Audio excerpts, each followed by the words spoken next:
Fiquem agora com um resumo da vida de George Whitefield, um dos maiores pregadores de todos os tempos, um evangelista poderoso que chegou a pregar para 100 mil pessoas de uma só vez. Na sua biografia dizem que ardia nele um zelo santo de ver todas as pessoas libertas da escravidão do pecado. George Whitefield, o pregador ao ar livre, 1714-1770. Mais de 100 mil homens e mulheres rodeavam o pregador, há mais de 200 anos, em Cambuslang, Escócia. As palavras do sermão, vivificadas pelo Espírito Santo, ouviam-se distintamente em todas as partes que formavam esse mar humano. É-nos difícil fazer uma ideia do vulto da multidão de 10 mil penitentes que responderam ao apelo para se entregarem ao Salvador. Esses acontecimentos servem-nos como um dos poucos exemplos do cumprimento das palavras de Jesus.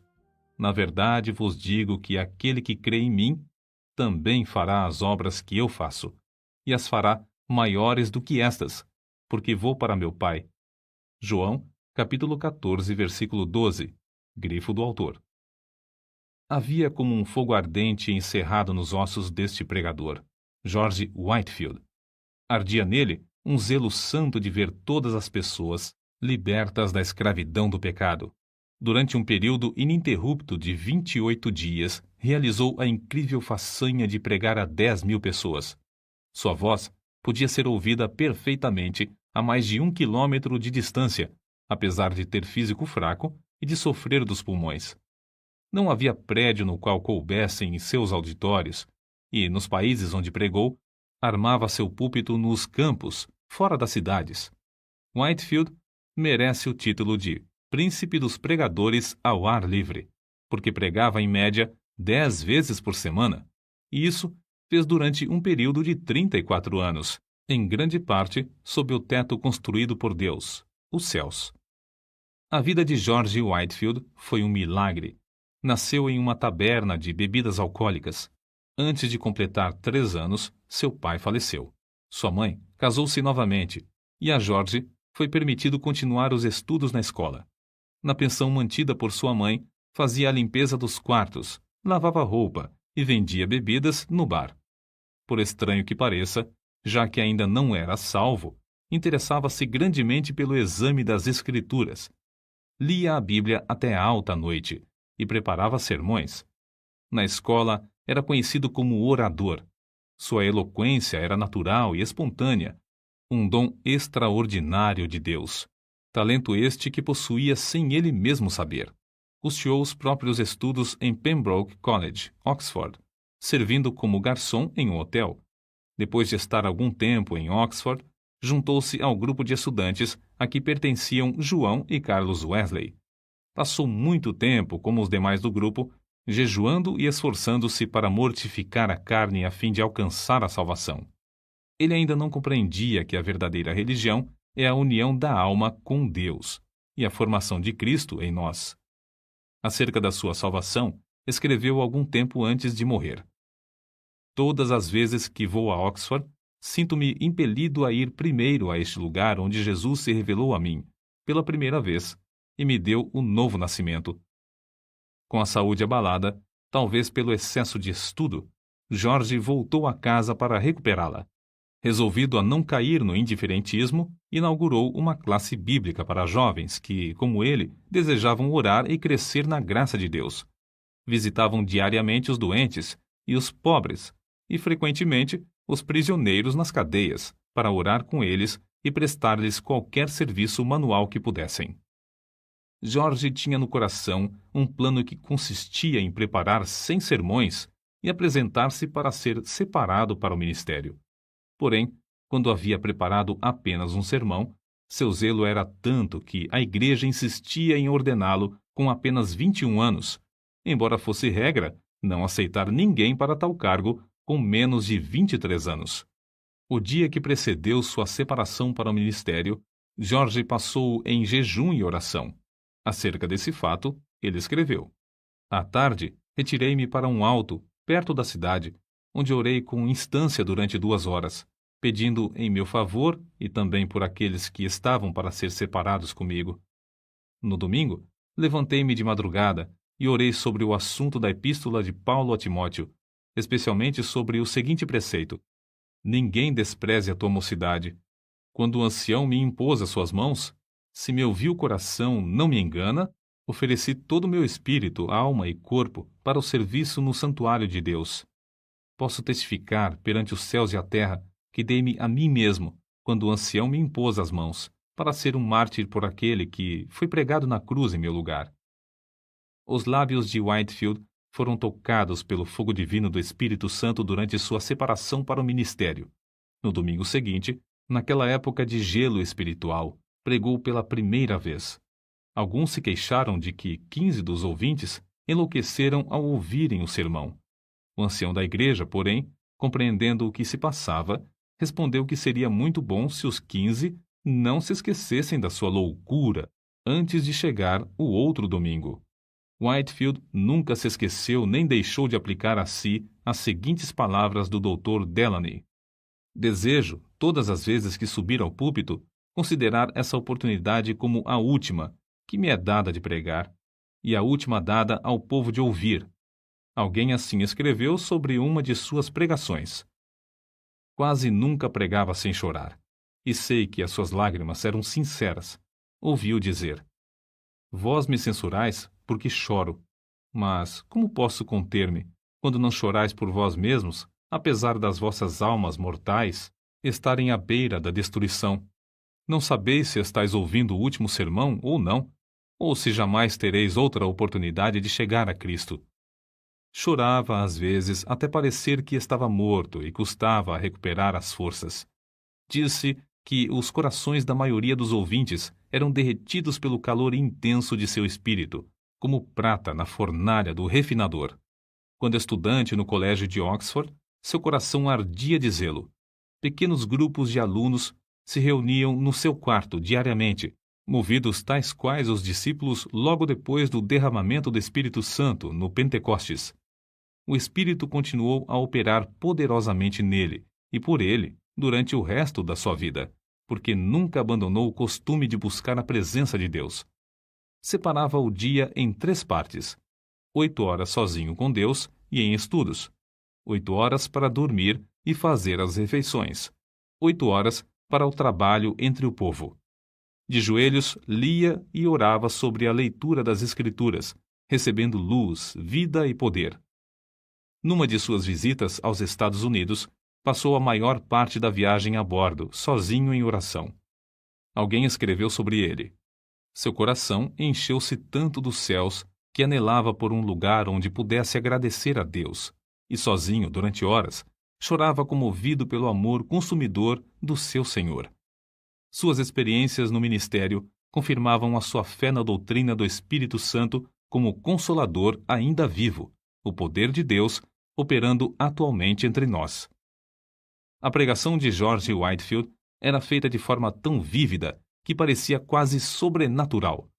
Conta-se que, certa vez, pregando a alguns marinheiros, descreveu um navio perdido num furacão. Tudo foi apresentado em manifestações tão reais que, quando chegou ao ponto de descrever o barco afundando, alguns marinheiros pularam dos assentos gritando: "As baleeiras! As baleeiras!" Em outro sermão, falou acerca de um cego andando na direção de um precipício desconhecido.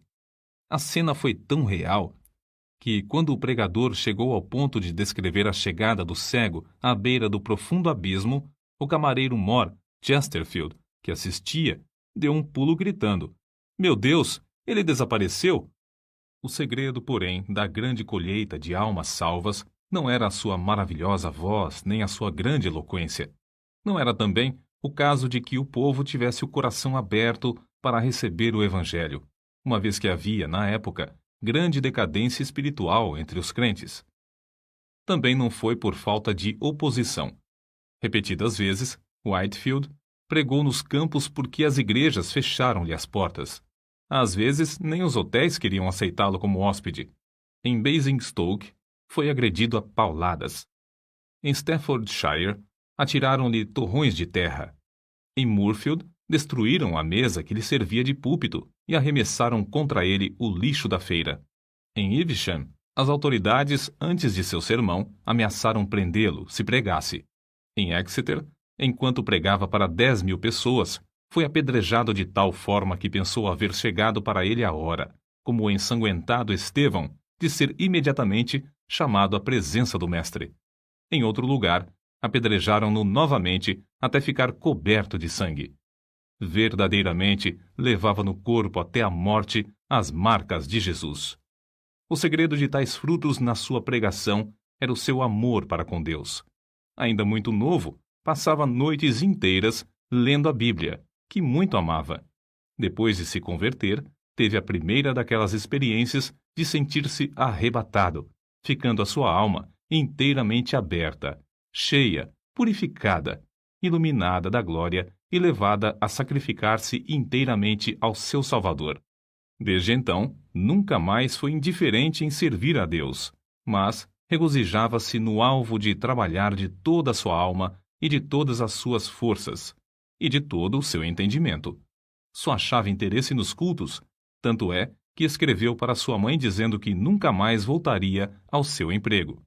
Consagrou a vida completamente a Cristo, e a manifestação exterior daquela vida nunca excedia a sua realidade interior. Portanto, nunca mostrou cansaço, nem diminuiu a marcha durante o resto de sua vida. Apesar de tudo, ele escreveu: "A minha alma era seca como o deserto. Sentia-me como encerrado dentro de uma armadura de ferro. Não podia ajoelhar-me sem estar tomado de grandes soluços e orava até ficar molhado de suor.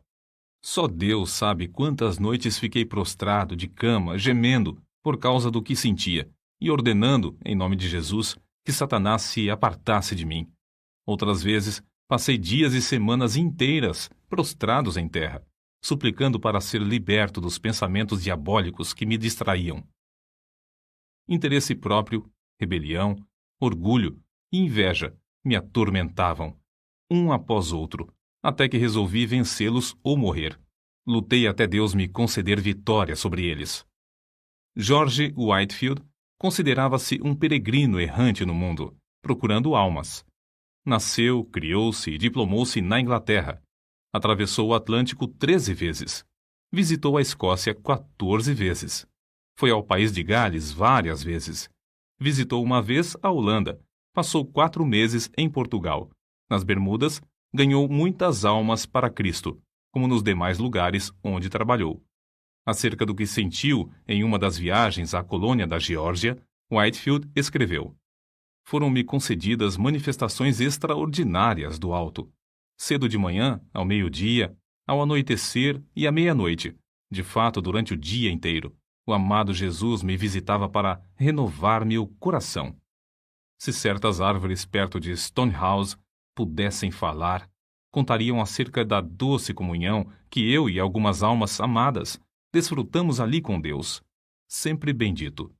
Às vezes, quando de passeio, a minha alma fazia tais incursões pelas regiões celestes, a qual parecia pronta a abandonar o corpo.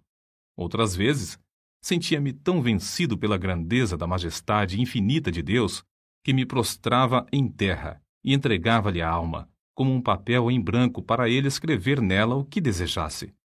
De uma noite nunca me esquecerei. Relampejava excessivamente. Eu pregara a muitas pessoas e algumas ficaram receosas de voltar a casa.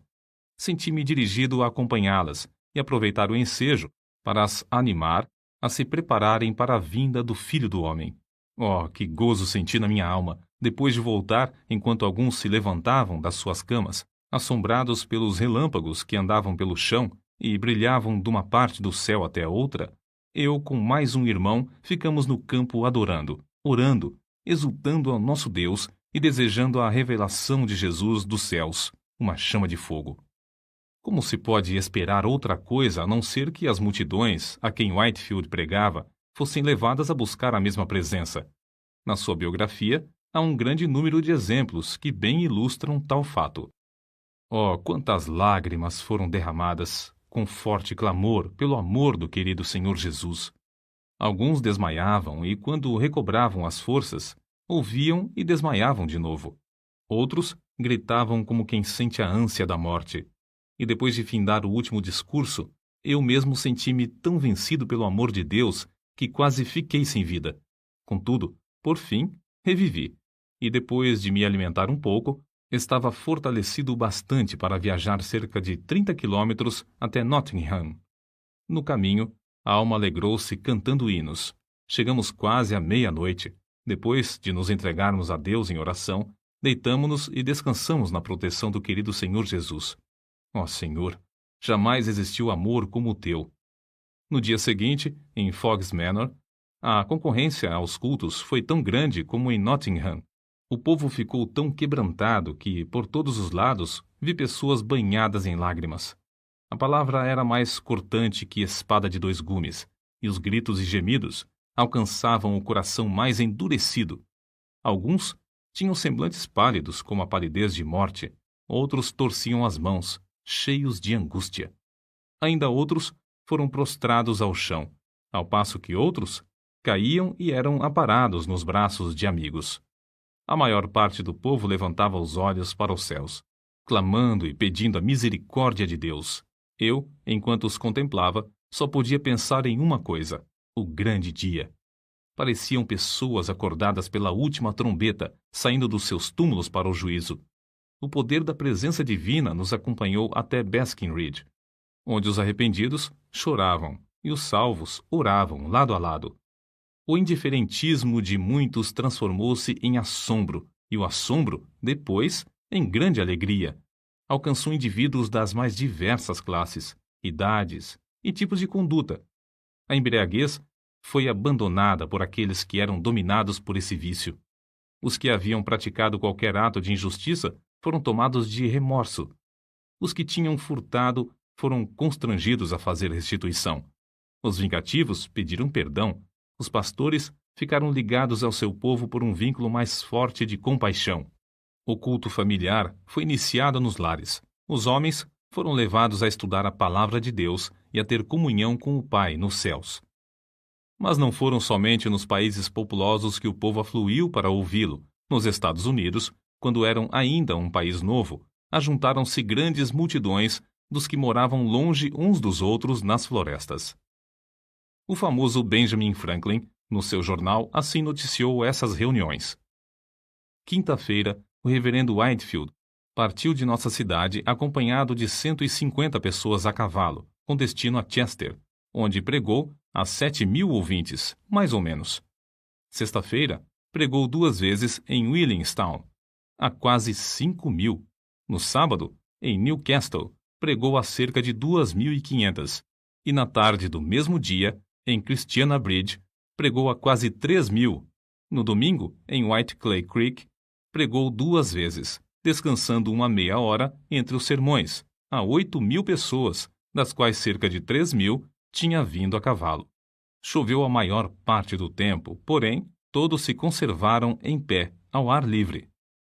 Como Deus estendeu a sua mão para operar prodígios por meio de seu servo, vê-se no seguinte relato. Num estrado perante a multidão, depois de alguns momentos de oração em silêncio, Whitefield anunciou de maneira solene o texto: É ordenado aos homens que morram uma só vez, e depois disto vem o juízo. Depois de curto silêncio, ouviu-se um grito de horror, vindo de um lugar entre a multidão.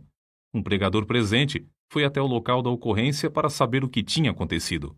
Logo voltou e disse: Irmão Whitefield, estamos entre os mortos e os que estão morrendo. Uma alma imortal foi chamada à eternidade. O anjo da destruição está passando sobre o auditório.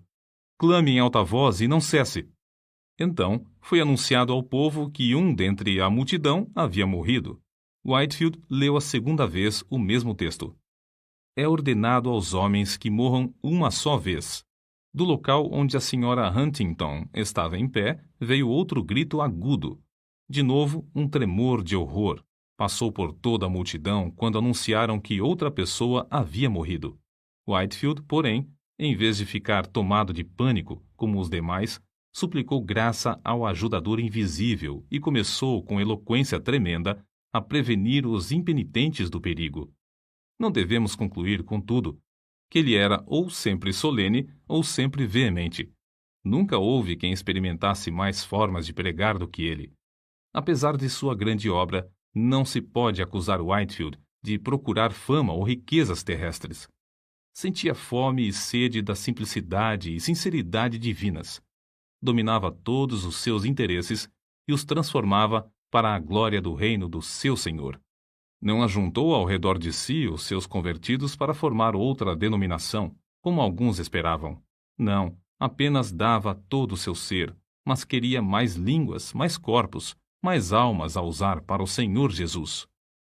A maior parte de suas viagens à América do Norte foram feitas em prol do orfanato que fundara na colônia da Geórgia.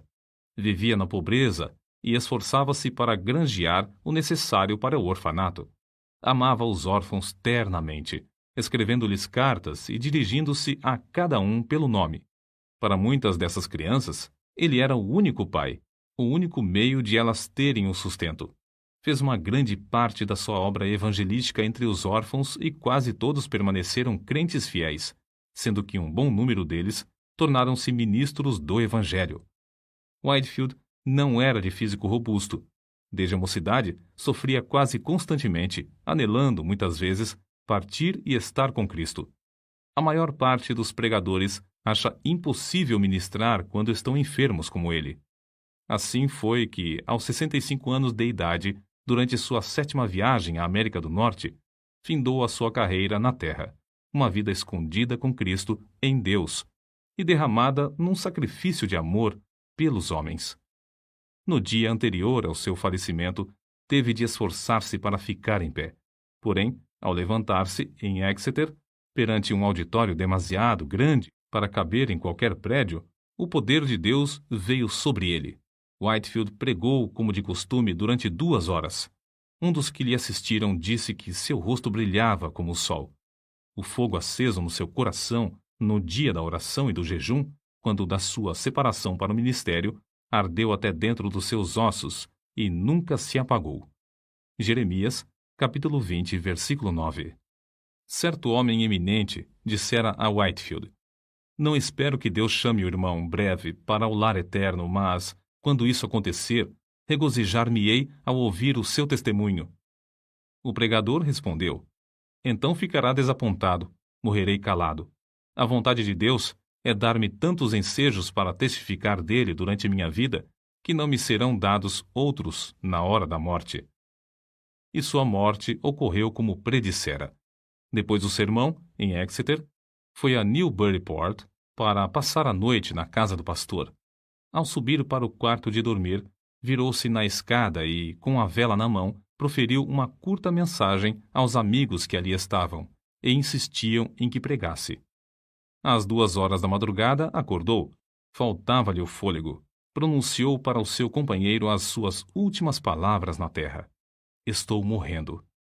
No seu enterro, os sinos das igrejas de Newburyport dobraram e as bandeiras ficaram a meia haste.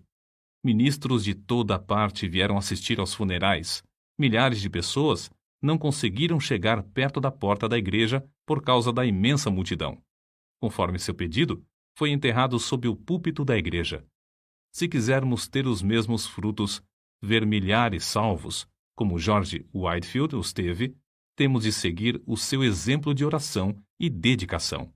Alguém pensa que é tarefa demais? Que diria George Whitefield agora, junto aos que levou a Cristo, se lhe fizéssemos essa pergunta?